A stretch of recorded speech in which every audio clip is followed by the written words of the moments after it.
Okay, so during this video, I'll be showing how you can start to add textures to your bobblehead and how you can start to carve out some of the features.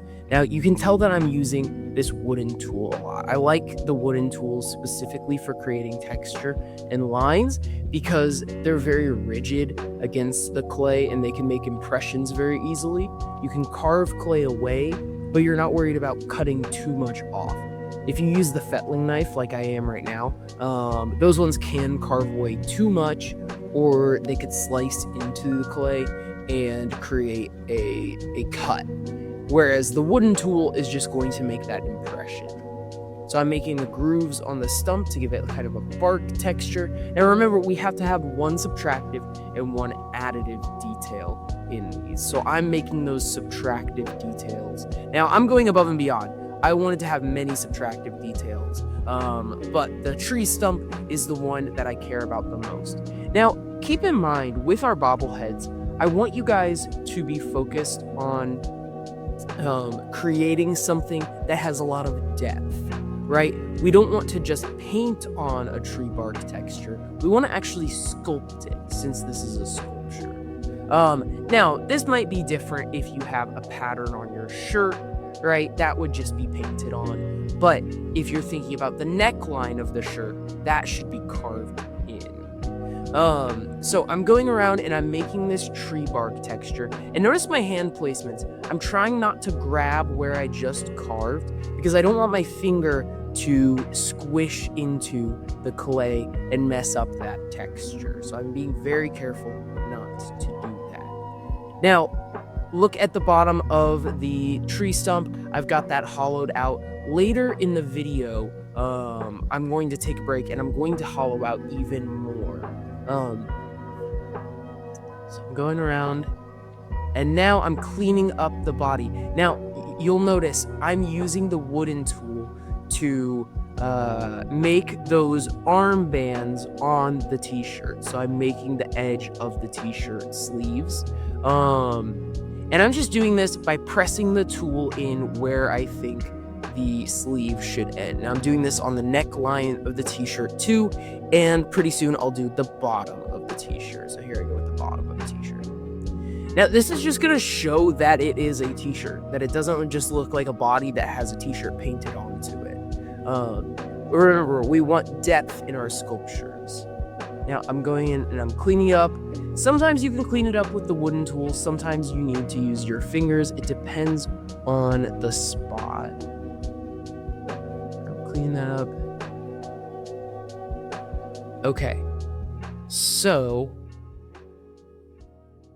once I've got that, I'm going in and I'm adding a sole to the shoes that I'm going to have because I want them to have a white base, and then they're going to be orange shoes because they're supposed to be orange Vans.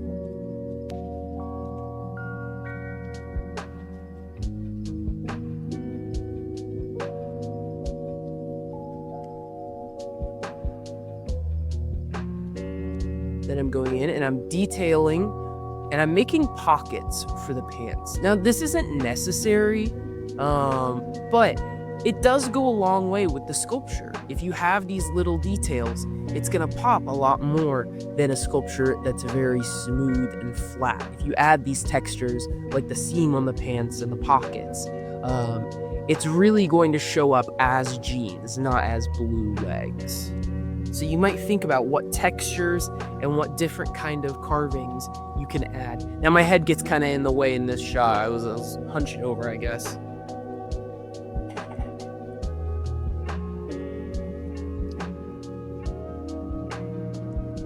Okay, so now that I have a pretty good body, I'm gonna start to make my base. So I picked out a slab. I already wedged the clay, rolled the slab, did all those things. And then I'm gonna place my sculpture onto the slab so that I can cut it out. Now, I'm going to go in with my wooden tool. If you couldn't tell, I smoothed out the bottom of that if it's got a bunch of clay on the bottom. And then I'm grabbing a ballpoint pen in this shot. That's why I'm away from my desk, so that I can write my first name, last name, period, and team number on the back. Now, this is really important to have right now because it's going to be much more difficult to write your name onto your project once you've got your sculpture on it. So I'm going to flip that slab back over, and then I'm going to use the toothbrush. And notice I want a grass texture. So I wiped off the water, and instead of scoring, what I'm doing is I'm using that toothbrush to create a bumpy texture. So you can use any of the tools at your disposal at your table to create different textures. Now, you might like to do this for the shirt. Maybe if you have a fuzzy character, like you're doing a bear or something, you might also want to do a fuzzy texture using the toothbrush. Now I'm gonna go in, I'm gonna score and slip, and then I'm sticking those down. And then what I'm doing is I'm cutting a little bit extra clay around that because it kind of got deformed when I was using the toothbrush. And I'm going back in and squeezing some of that down.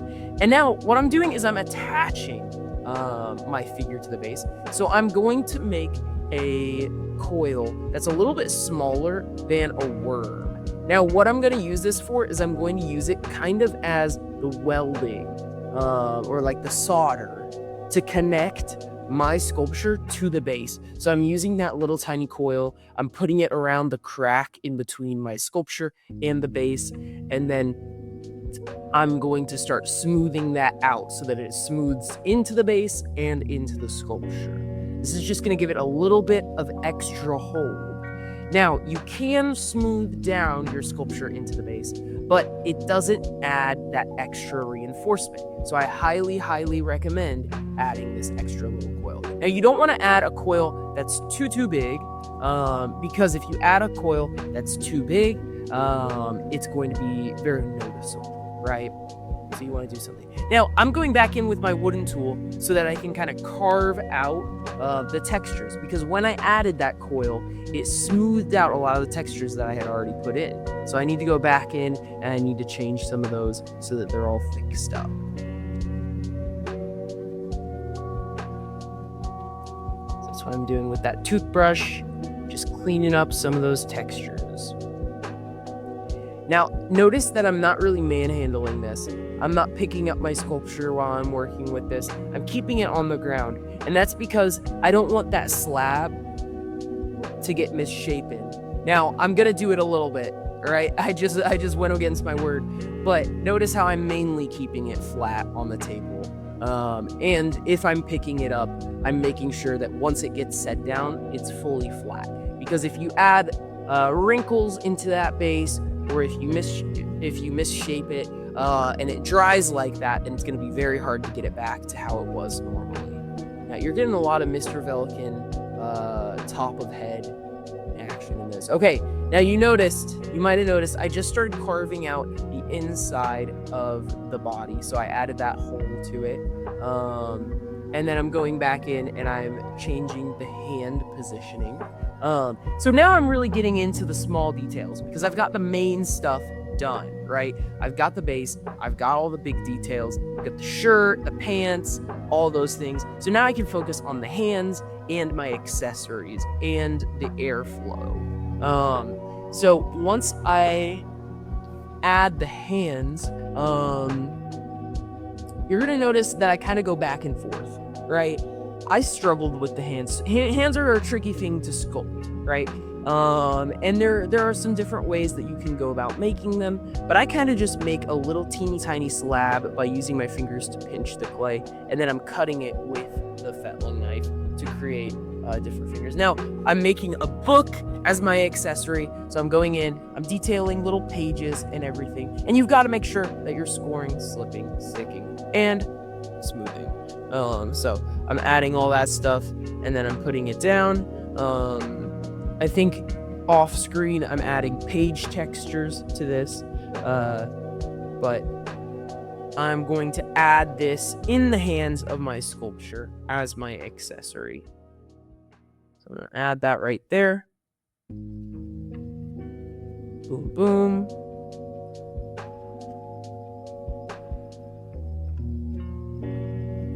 And then what I'm doing is I'm making the cone that's going to be on my neck. Now, notice how I'm testing it. I'm making sure it's the right size because I want this to be the entire neck going up to a point.